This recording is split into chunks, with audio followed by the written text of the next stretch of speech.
काबिलियत इतनी बढ़ाओ कि तुम्हें हराने के लिए कोशिशें नहीं साजिशें करनी पड़े। अगर बकरियों के झुंड का लीडर अगर एक शेर हो तो सामने वाले शेरों के इस झुंड को हरा सकता है जिसका लीडर एक बकरी हो। इसलिए लीडर बनो, फॉलोअर नहीं, क्योंकि लीडर ही दुनिया को लीड करते हैं जबकि फॉलोअर सारी ज़िंदगी फॉलो ही करते रहते हैं।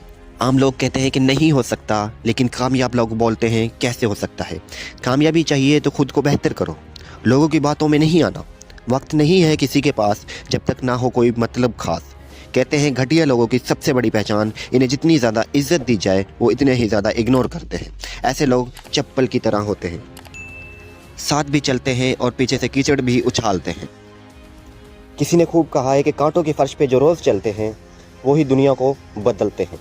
जिसने खुद से जंग जीती हो सूरज बनकर एक दिन वो ही निकलते हैं। मार्क ज़ुकरबर्ग ने कहा था दुनिया में सबसे बड़ा रिस्क ना लेना। अगर तुम मुझसे पूछो कि आज के दौर में ऐसा कौन है जो कभी कामयाब नहीं हो सकता, तो मेरा जवाब होगा वो शख्स जो कभी रिस्क ना लिया हो। अपने कंफर्ट जोन से बाहर निकलो। कंफर्ट जोन ही एक जाल है, इसमें इंसान शॉर्ट टर्म के लिए तो महफूज रहता है लेकिन लॉन्ग टर्म के लिए बहुत सारी मुसीबतें होती हैं। याद रखो दोस्तों, ये ज़िंदगी बहुत छोटी है, उसे लोगों के पीछे ज़ाया करने से बेहतर है अपने ख्वाबों के पीछा किया जाए। हमारी पहचान इसमें नहीं कि दूसरे हमें नहीं जानते, बल्कि हार तो हमारी इसी में है कि हम खुद को नहीं पहचानते। जिस दिन आपने खुद को पहचान लिया उस दिन बड़े बड़े लोगों में आपकी पहचान हो जाएगी। अगर इस वीडियो ने आपके दिल में आग ना लगाई ना तो डिसलाइक मार के चले जाना। अगर आग लगी तो प्लीज़ सब्सक्राइब कर देना। मैं हूं MS कसूरी। Bye bye.